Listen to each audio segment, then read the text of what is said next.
Hola amigos, bienvenidos a los sábados culturales que vamos a dedicar a un tema que ustedes están viendo el título, Guerras de Religión.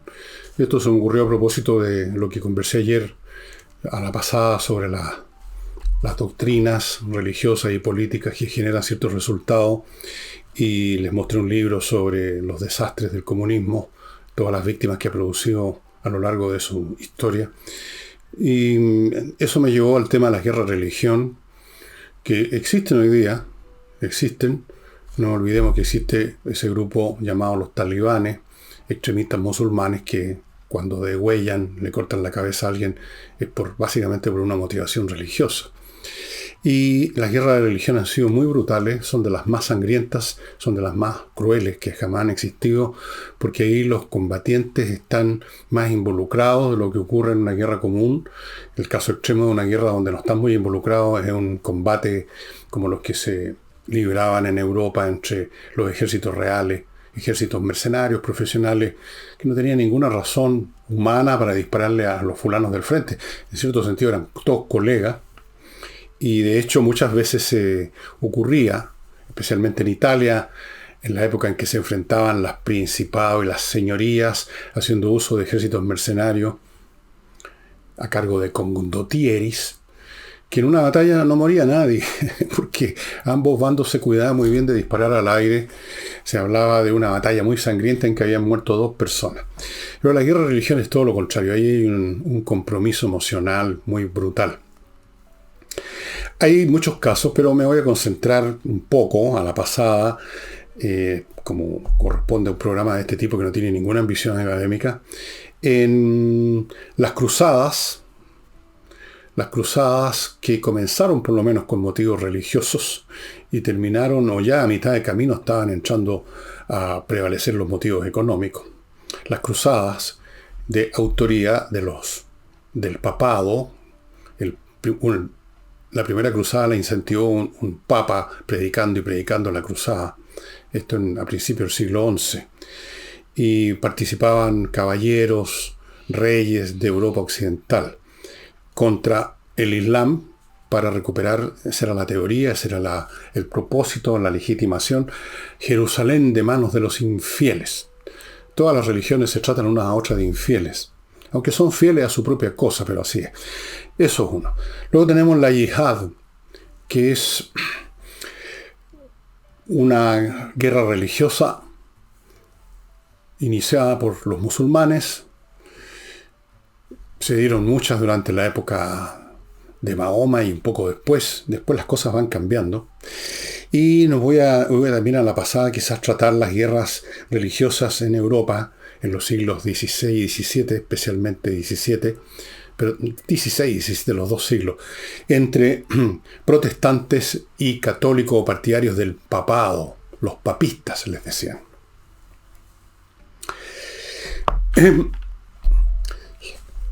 ¿Cuál es el papel que cumple una religión en el desencadenamiento de un conflicto?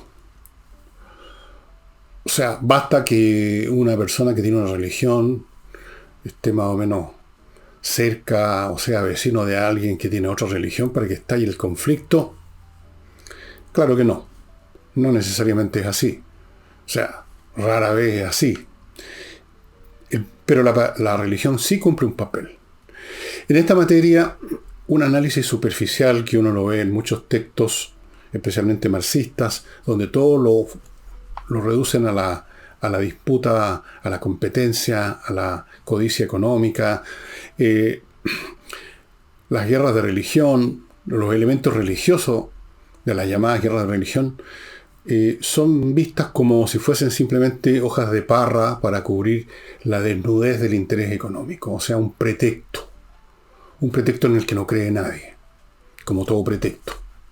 Pero eso no es así, eso es muy superficial, ese es el resultado de una concepción de la historia muy reducidora de todo a motivos económicos, en el fondo a la racionalidad, como si, cosa que no es, la racionalidad fuera el motor de la actividad humana.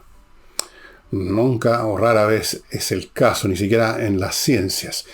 El motor siempre es una emoción, una pasión, y la razón opera como un instrumento para lograr los fines que esa pasión busca. Eso es lo normal, eso es lo frecuente. Entonces, sí cumple un papel, pero ¿qué papel? Simplemente la persona o el grupo de personas o la nación que confiesa cierta religión automáticamente se entra en guerra con otra distinta. No. Hay otros elementos, siempre hay otros elementos, y siempre son esos otros elementos normalmente los que inician el proceso, pero la religión cumple un papel importante en quizás no tanto en el desencadenamiento del conflicto como en el ardor y en la legitimación del conflicto, y eso es muy importante. Los legitima. Hay otros motivos, pero los legitima. Veamos el caso, por ejemplo, de la conquista española de América, a partir de del descubrimiento de Cristóbal Colón en 1492. Voy a hablarles de eso, me parece, mañana domingo. Es muy interesante la época de los grandes descubridores, de los que empezaron a reconocer cómo era realmente el mundo. Los españoles que vinieron a América justificaron su acción diciendo que venían a convertir a los aborígenes, a salvar sus espíritus, que de otra forma se habrían ido al infierno, convirtiéndolo al cristianismo. Y en definitiva, o no en definitiva, pero ciertamente en forma bastante clara, habían otros motivos. En algunos era la aventura. Ese es otro motivo que quizás se pasa a veces, se deja de lado, pero hay espíritus aventureros que simplemente el afán de ir a otros lugares, de descubrir cosas, es suficiente para moverlos. Estaban los que querían hacerse en la América, literalmente. Querían descubrir un paso más expedito hacia Oriente para hacer negocio con los chinos, etcétera, con el mundo oriental, o sea, un motivo económico. Otros pensaban que podían encontrar riquezas en la América misma. Al principio no había mucha claridad sobre eso, pero estoy pensando en los que fueron viniendo, no ni siquiera la primera generación, pero ya la segunda oleada. Había un interés económico, había un interés político. España quería tener colonias o lugares de los cuales extraer riquezas y expandir su poder, el ámbito de su dominio. Pero el motivo religioso operaba realmente. Era uno de los motivos, no el único, pero estaba ahí. Y era bastante importante porque en España, para información de ustedes, ya en el siglo XVI, cuando empezaba recién este asunto, hubo muchos cargos de conciencia ante el hecho que se estaba conquistando y se estaba maltratando en muchos casos a los aborígenes. Y hubo muchísimas discusiones, no solo el tipo de denuncias, por ejemplo, que hizo Bartolomé de las Casas y otros, son varios, que hicieron las primeras investigaciones etnográficas, podríamos decir, de la historia de la etnografía en el mundo, estos españoles. No solo ellos, sino que a nivel de la corte, a nivel del rey, era un asunto que se discutía, buscando, si ustedes quieren, un blanqueo de conciencia, pero el solo hecho de buscar un blanqueo de conciencia implica que entonces los principios, las normas morales, tienen algún peso, si no, uno no le importaría en absoluto. Una persona que no tiene ninguna moral no anda blanqueando su conciencia, no tiene conciencia, simplemente, por así decirlo. Entonces, hubo muchas discusiones y de esto emergieron resoluciones prácticas. La Corte Española, no con muchos resultados, pero lo hacían, se pasó buena parte del tiempo produciendo decretos y leyes que tenían como objeto proteger a los indios, a los aborígenes, convertirlos al cristianismo, etc. Habían principios morales y religiosos, operaban. Y para los que estaban en terreno, por así decirlo, cometiendo toda clase de barbaridades, no todos, pero muchos, la religión les servía ahí como legitimación en el sentido de que, bueno, estamos cometiendo brutalidades, pero después de todo estos personajes, estos aborígenes, no son cristianos, son unos salvajes, y hemos querido convertirlos, pero no quisieron, y por lo tanto vamos a hacer con ellos lo que se nos dé la real gana. Pero aunque fuera como pretexto en ellos ya en forma más clara, estaba presente el tema religioso. Se legitimaban muchos de ellos con eso. Limpiaban sus conciencias y en algunos casos no solo limpiaban sus conciencias, sino que la mayor parte de su actividad, sino toda, se explicaba por su afán religioso. Por ejemplo, los misioneros de las distintas órdenes religiosas que venían a América a convertir, eso estaban 100% imbuidos por un espíritu religioso. Ustedes recordarán esa película La Misión. Más o menos aparece algo de eso. Entonces, la religión cumple un papel en las actividades humanas y desde luego en las guerras. Las cumple. Tiene una capacidad de motivación directa. Por ejemplo, en el caso de la yihad musulmana al principio, ir a conquistar a los infieles, a dominar a los infieles. Quizás en segundo plano ya aparecía la idea de enriquecerse, pero el elemento religioso era, especialmente en los principios de este tipo de situaciones, es muy potente. No está ausente ni una mera hoja de parra para cubrir la desnudez del interés económico. Es el primordial. Después eso se va, evidentemente, aminorando bastante y llega un momento en que incluso desaparece. O, como les digo, funciona como un mecanismo de legitimación. O sea, sí, he matado, he hecho estas cosas, pero ha sido porque ellos no querían aceptar la palabra de Dios, por ejemplo.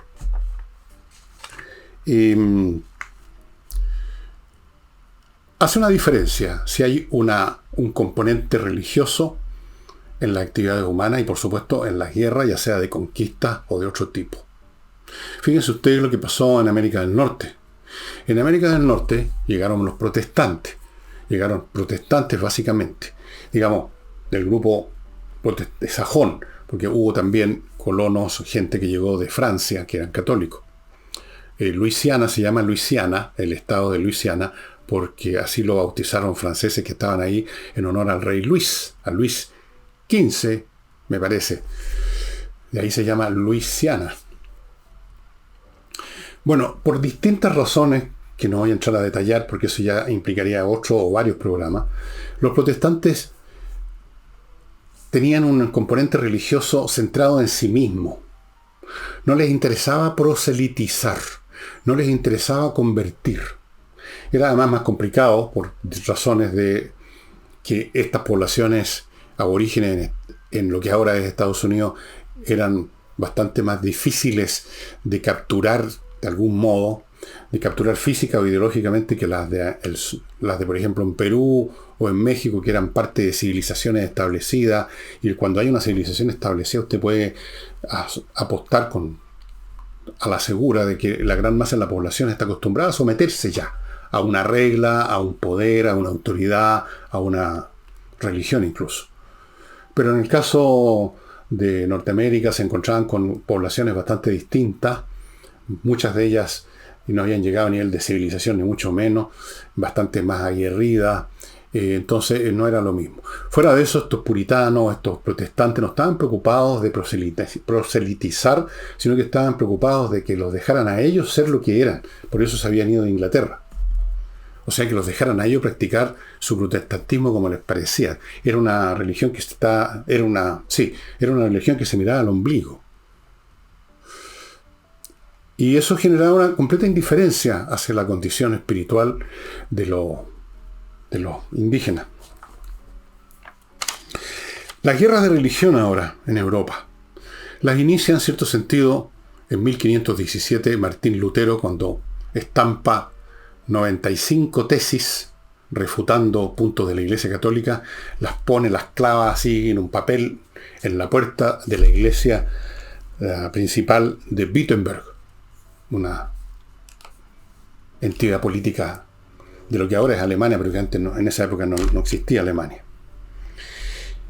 La historia del protestantismo es muy interesante, muy complicada, y no voy a entrar a tratarla porque no es mi especialidad y no corresponde a este programa tampoco. Pero el hecho es que aquellos que se convirtieron en protestantes, y que en un momento dado incluyeron no solo al pueblo llano, sino que a príncipes y gente, digamos, de peso político, entraron en guerra con el mundo católico de una manera brutal, que duró buena parte, 3/4 o 4/5 del siglo XVI, y buena parte, hasta por lo menos la mitad, del siglo XVII. La paz de Westfalia después de la Guerra de los 30 años, que fue como el apogeo, el cenit de la brutalidad. Generó odiosidades, generó brutalidades y crueldades tremendas. Pero antes de continuar con esta historia, que es muy interesante, porque va al meollo de lo que es la naturaleza humana, permítanme tratar mi primer bloque de este sábado, que tengo nuevos auspiciadores, pero voy a partir con Climo. Climo es uno de los auspiciadores de este programa y de muchos otros programas nuestros, la empresa que entrega la mejor climatización, los mejores equipos, la mejor instalación y la mejor mantención de su equipo en buenas condiciones todo el tiempo que sea necesario, o sea, todo el tiempo. Estimados amigos, miclimo.com. Todavía hacen calores terribles y cuando se vayan los calores terribles van a venir los fríos terribles. miclimo.com, vayan poniéndose en contacto. Y mi primer nuevo auspiciador, yo creo que va a hacerle mucho sentido a los jóvenes hombres hoy en día, porque se pusieron de moda las barbas y los bigotes, ¿no es cierto? Bueno, esta es la barbería Le Moustache, o sea, el bigote, dicho en francés, moustache, que obviamente no solo afeitan, sino que arreglan el pelo, o sea, sirven como lo que antes era peluquería. Pero ahora los hombres me dicen, yo no sé porque vivo recluido en mi casa, pero van a las barberías, ya no se va a la peluquería, es una lata. Se va a la barbería a que a uno le corten el pelo, que lo afeiten con esas máquinas navajas o que le arreglen el bigote, súper entretenido. Y ahí está, pues, Le Moustache tiene locales en las siguientes partes. En la comuna de donde vive vuestro servidor de Ñuñoa, tienen un local en Manuel Montt 2559. 2559, o sea, está bastante por ahí por Providencia, me parece. Y en Las Condes tienen en Los Militares 5953, local 114. En ambas partes se atiende de lunes a sábado. Estimados amigos que tienen barba y bigote, que gusta amononárselas, porque hay que, ya que se tiene barba y bigote, hay que mantenerla bien, ¿no es cierto? Que no parezca una cosa de greñada espantosa. Le Moustache los está esperando. Y entiendo, yo no he ido nunca a una barbería, de chico y a las peluquerías, pero entiendo que hay otra onda. Además, está la onda de la conversación, hay todo un ritual, es entretenido. Le Moustache.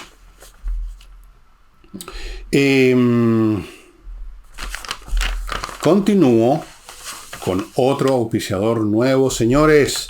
Flex Working. Esta es una empresa que se dedica a que las empresas que tienen empleados que trabajan a distancia, o sea, el teletrabajo, y en Chile ya hay 1 millón, cumplan con leyes que existen y que muchos no saben que existen.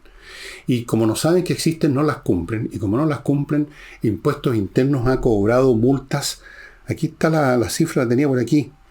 Bueno, no sé, no la anoté, pero a cientos de empresas que tienen, a todos o a algunos trabajadores trabajando a distancia con la internet.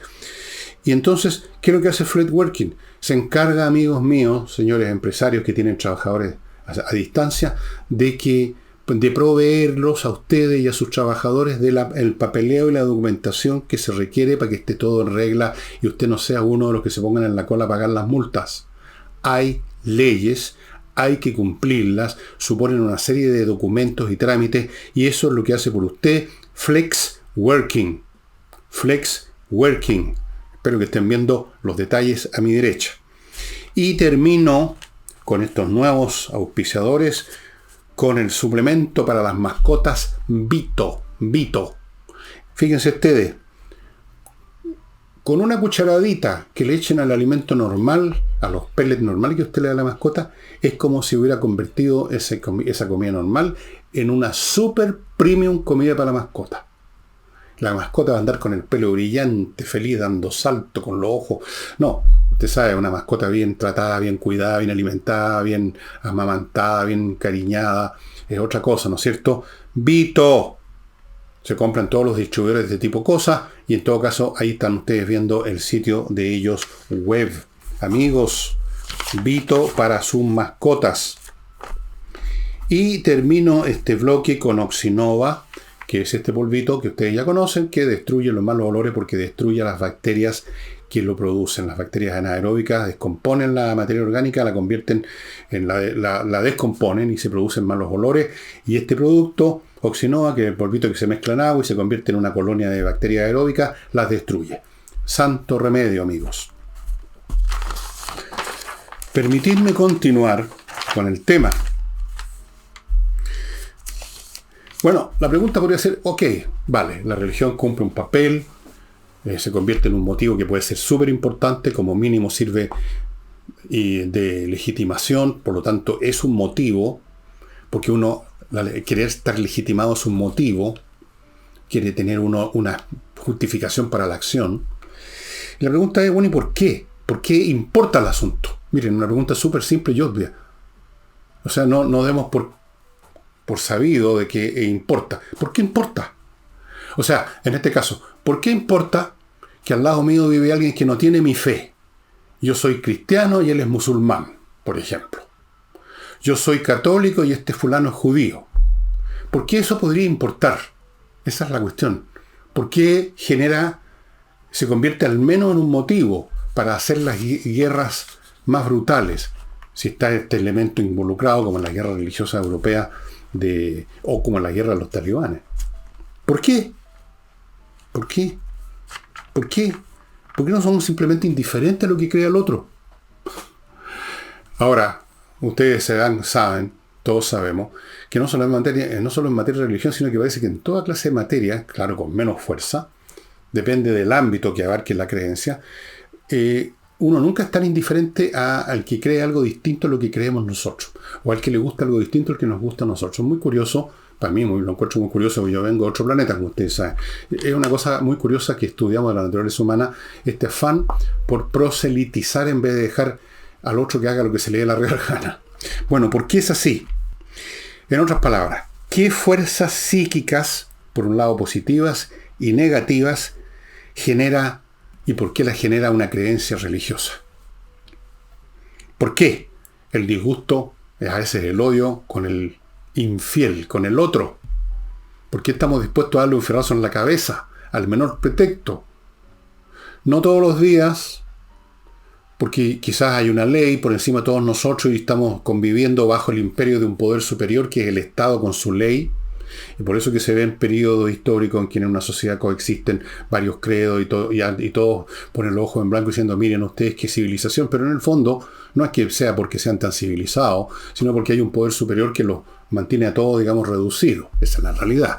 Y si se acaba ese poder, vieron ustedes lo que pasó en la guerra de los Balcanes, y se acaba ese Estado, cuando se acabó Yugoslavia, se desatan todas las tensiones que estaban hasta ese momento bajo la superficie, retenida, controlada, así como bajo la tapa, así como en una olla mármico. Bueno, deben haber muchas razones. Yo he pensado en algunas y que las voy a compartir con ustedes. Ustedes verán si les parecen razonables. Una es simplemente asumir que no es que tal o cual religión genere per se un odio contra otros, pero sí presta un canal para descargar la agresión humana que está siempre latente. Eso sí que es parte de la naturaleza humana, un estado mayor o menor según las personas, según el momento, un estado de descontento, de molestia, de fastidio, de rabia que está ahí a fuego lento todo el tiempo y que normalmente en la vida cotidiana se manifiesta por agresiones innecesarias, gente que por la menor cosa explota, gente que maltrata al vecino, a su hijo, a su señora, gente que a la menor oportunidad buscan burlarse, que es una forma de agresión, gente que si no les gusta el humorista, en vez de simplemente quedarse callado, la pifian, como pasó, entiendo, con la señora Cottardo en la quinta. Entonces uno se pregunta, ¿qué es lo que hay detrás de esto? Detrás de esto hay rabias en la naturaleza humana. Si hay algo que yo estoy seguro que es un elemento constante en toda alma humana, es un componente fuerte de rabia, de descontento, a lo mejor el descontento metafísico del hecho de existir en un mundo que por todos lados nos niega lo que nosotros quisiéramos ser, que es ser Dios, y obtener todo lo que queremos haciendo así. Entonces, la religión, sirve en el sentido de que nos ofrece un blanco en el que tiene la otra religión, pues. Ese es el punto. No es la religión en sí que uno tiene, sino que es el hecho que hay otro que tiene otra. Esa es la cuestión. Entonces, blanco legítimo, no cree lo que nosotros creemos. ¿Qué se cree ese desgraciado? Vamos a pegarle. Otra razón. El creyente, estoy hablando del creyente de verdad, no el que dice yo creo a mi manera, porque ese no es un creyente, ese es un oportunista religioso. El creyente ve al no creyente, ya sea que sea de frentón no creyente, pero sobre todo si es de otra fe, como una amenaza, porque pone en duda con su sola existencia la creencia de uno, y al poner en duda la creencia de uno que abarca tantas cosas, porque la religión, una creencia religiosa no es una cosa tan específica, es toda una concepción del mundo, toda una moral, abarca un buen pedazo y a veces la totalidad de una personalidad. Entonces, si alguien cree otra cosa, nos está poniendo en duda, nos está negando nuestro derecho a existir. Está diciendo que nos está anulando de algún modo. Entonces, se convierte lo que en el lenguaje de una religión secular, que es el comunismo, en la Unión Soviética, si había alguien que no era comunista, si había alguien que no aceptaba los mandatos del partido, si notoriamente no veneraba a Stalin, por ejemplo, entonces la palabra que se usaba era saboteador. Y claro, no era un saboteador en el sentido de que estuviera poniendo, digamos, palitos en las maquinarias de la industria soviética, sino que era un saboteador en el sentido de que no creía en lo que todo el mundo se suponía que creía o tenía que creer. Entonces, el infiel es un saboteador, el saboteador es un infiel, aunque en realidad es fiel a otra cosa, pero no es fiel a la nuestra, o sea, nos pone en duda, nos niega, nos anula, nos convierte en unos idiotas quizás, nos ve como unos tontos. ¿Cómo podemos creer en eso? Y si acaso nosotros tenemos alguna duda en nuestra fe, como ocurre con todo creyente, por tonto que sea, aunque sea, le queda un átomo de duda, tiene la sospecha que al decidirse por una fe dio un salto gratuito al vacío. Entonces él no quiere, esa persona, que esa semilla, ese átomo de dudas crezca y lo destruya por dentro. Así que para destruir ese átomo de duda, destruye al otro que no duda, pero tiene otra fe. Bueno, y están los beneficios materiales. Pues sí, volvamos ahora a las cruzadas, si me lo permiten. Pero antes de volver a las cruzadas, porque es una historia muy interesante per se, yo tengo una biblioteca completa con las cruzadas. Algún día se las voy a mostrar. Con estos videos chiquititos que estoy haciendo ahora les voy a mostrar algunas partes de mi biblioteca. Amigos, Kaizen Automotriz. Enfoque en mantenciones preventivas, pero igual, por supuesto, repara su vehículo si ya definitivamente está con una avería. Obvio. Pero ellos están, digamos, haciendo un enfoque especial en eso. La mantención preventiva significa que usted lleva el vehículo que parece que está en perfecto estado, ellos lo revisan por atrás, por delante, por todos lados, encuentran cualquier problema y producen entonces esta reparación preventiva para que usted no le quede botado en ninguna parte, como casi me pasó a mí en la costa. Menos mal que encontré a estos mecánicos buenos del, ¿cómo se llama? El Ecotaller. Ecotaller, sí. Se lo repito de nuevo porque me cayeron súper bien. Y creo que hago un servicio a la gente que ande por la costa y que tiene problemas, que sepan de la existencia de ese taller. Sigo con conversaciones numéricas. Hay un grupo que ya se va a iniciar en estos días. Tope 20 personas, 20 niños, para que se liberen de ese temor, o ese terror, o ese disgusto que tienen muchos por las matemáticas, que no tiene nada que ver con la matemática, sino que tiene que ver con el cuco de las matemáticas, tiene que ver con los métodos de enseñanza de las matemáticas, quizás tenga que ver con el mal profesor de matemáticas, pero no con las matemáticas. Él tiene estupendo resultado. No hay niño que haya pasado por estas conversaciones numéricas que no se convierta en otro estudiante.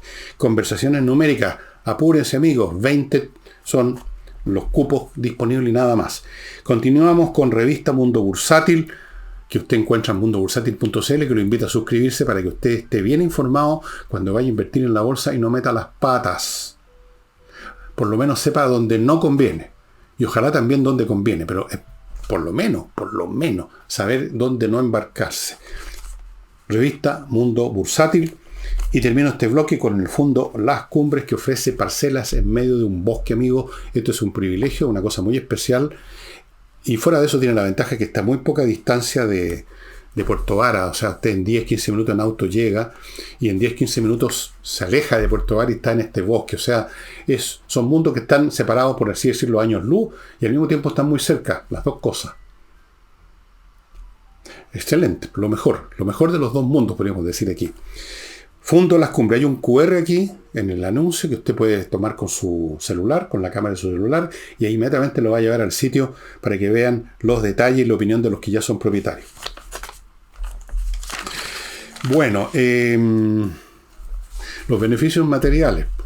Fíjense ustedes que sin duda que los cruzados que se fueron a reconquistar Jerusalén, había en ellos un fervor religioso. La Edad Media es un periodo histórico en Europa donde el fervor religioso fue tremendamente potente. Eso es indiscutible. Creer que no, y que era meramente una cobertura, un pretexto, eso es un simplismo. Era muy potente.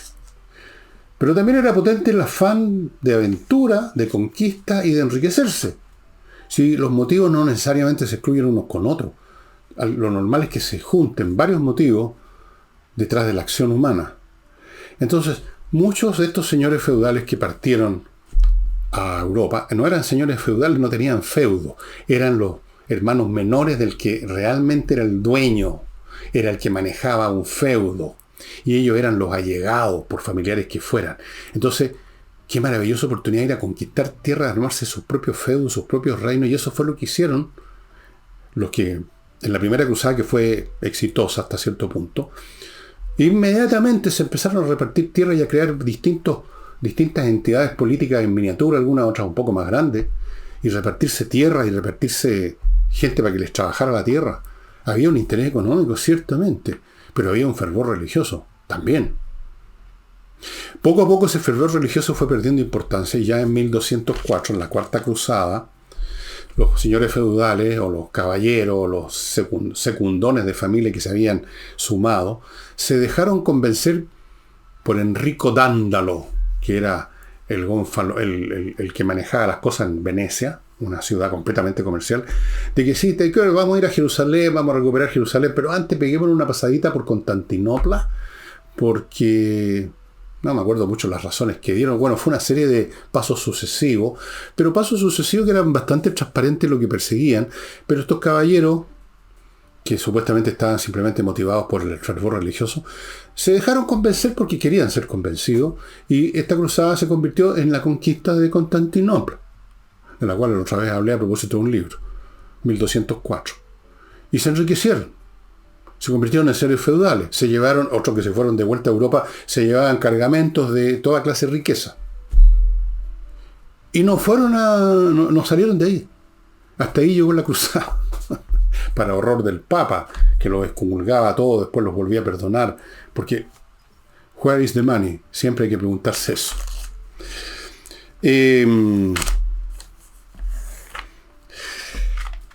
El problema en las guerras religiosas, como uno lo ve con solo estudiar una guerra religiosa, o un conflicto civil interno, como por ejemplo en la Francia del siglo XVI, hubo una facción, llamémosla protestante, que se llamaban los hugonotes, porque eran seguidores de un señor Hugo, que había, digamos, desarrollado una manera distinta de ver la cristiandad, y no eran muy papistas que digamos, y esto se mezcló además con otros factores, no solo los económicos, están aquí los políticos.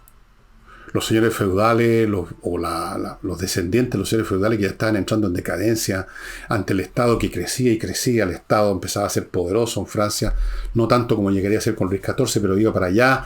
Entonces hubo un elemento político, la fronda de Francia, los señores. Pero a todas las partes, a los que estaban, los partidarios del rey, a los partidarios de estos grupos, de estas camarillas de nobles, la religión, el que estar luchando por la religión, era lo que terminaba por encender la mecha. Y la guerra civil que se libró en forma intermitente, con muchas, digamos, sin ejércitos, digamos, masivos por lado y lado, por momentos sí, fue muy cruel. Hubo muchas matanzas, muchas crueldades. Y estas crueldades no se pueden explicar simplemente por el factor económico. El factor económico es, por ejemplo, el factor que empuja a un delincuente a cometer un crimen fríamente porque simplemente quiere obtener una ganancia material. No le interesa matar a alguien o menos torturarlo. Si lo tiene que matar, lo va a hacer fríamente, no por razones de pasión, sino que por razones de conveniencia o por razones de necesidad. Pero cuando está en juego la crueldad, cuando uno ve gente quemándose unos a otros, uno se da cuenta que hay factores emocionales que van mucho más allá de la razón, de la conveniencia económica, del cálculo político. Es el problema con las guerras religiosas. Es un elemento motivador muy potente por las razones que di, de que entra al corazón de la gente, les da, bueno, y las religiones con mayor razón, porque les da una esperanza, por lo menos el catolicismo. El protestantismo es más dudoso, ese tema de la vida eterna o de que uno se puede salvar. Esa es la gran diferencia. Entonces enciende las cosas, las lleva a un nivel de paroxismo. Y las guerras religiosas han sido siempre paroxísticas, o sea, si puede decirse así. Antes de continuar y terminar, les quiero contar, amigos, de Gigena, que ya saben, les recuerdo que es una academia de música que ofrece cursos de un montón de instrumentos online, y si usted tiene la menor duda acerca de si le gusta o no le gusta, puede pedir una clase demo gratis, la clase completa, no una cosa de 5 minutos. Toda la clase de guitarra, de lo que sea que usted quiera aprender a tocar. Luego tenemos Tienda Ancestral en Frutillar, que produce lo que ustedes están viendo, pantalla, canasto y un montón de cosas con fibras naturales muy bonitos, diseños nuevos, hechos por maestros expertos en esto, y que despachan a todo el país a precios súper convenientes. Así que usted entre al sitio de ellos, elija, compre y le va a llegar a donde sea que usted viva. Y termino con González y compañía, un buffet de abogados penalistas que son expertos en derecho penal y están disponibles para defenderlo a usted en caso que se vea involucrado en un tema penal, que son graves, son los más serios de la legislación. Y podría terminar este programa haciendo una reflexión que creo que si es que es reflexión, a lo mejor es una impresión nomás, que creo que me la he hecho en algún programa, probablemente porque siempre he pensado de esta manera, en el sentido que no hay nada más peligroso que la fe, cualquier fe. Tener fe, o sea, apostar en el fondo que algo es así. Porque para cosas que se pueden demostrar por la razón o por la evidencia empírica, usted no necesita fe. Yo no necesito una fe para decir 2 más 2 son 4. Es un hecho matemático, es una certeza matemática. Yo necesito una fe para creer en un Dios. Yo necesito una fe para aceptar que Mahoma recibió del arcángel San Gabriel todos los temas que luego puso en el Corán. Yo necesito fe para creer que Cristo era hijo de Dios y que al tercer día resucitó entre los muertos y se fue al cielo. Yo necesito fe para creer que la Virgen María tuvo a Cristo, digamos, con inmaculada concepción. Bueno, cualquier cosa. Yo necesito fe para creer en el comunismo, en la sociedad comunista. Cosas que no se ven, que no se tocan y que incluso fácticamente muchas veces se demuestran que no son posibles. Como es el caso de la fe comunista. Súper demostrado. Entonces, cuando uno tiene una fe, es que se ha pegado un salto. Y los saltos se pegan con emociones, no con la razón. La razón, por definición, no hace saltos de fe. La razón razona. Se puede equivocar, pero no lleva a cabo actos de fe, por definición. Entonces la fe, este salto básicamente emocional, que pone a una persona en la situación que les dije, en que toda su persona puede estar permeada por esa fe, y por lo tanto los que no la tienen se convierten en enemigos, es peligroso. Bueno, esas personas son las que inician las persecuciones, las que tiran a alguien a una hoguera, las que ejecutan con un tiro en la nuca, las que mandan a un gulag, las que destrozan a los infieles con los métodos que sea. Son la gente de fe. La gente que no tiene fe son los más pacíficos que existen.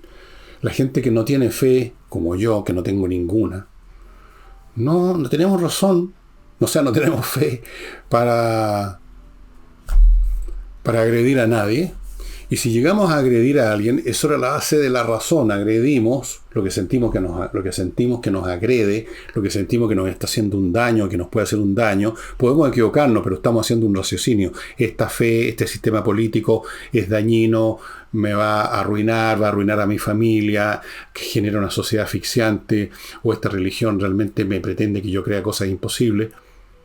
Entonces, claro, uno se puede poner, digamos, en una postura bélica, por así decirlo, una postura de lucha, pero por una razón.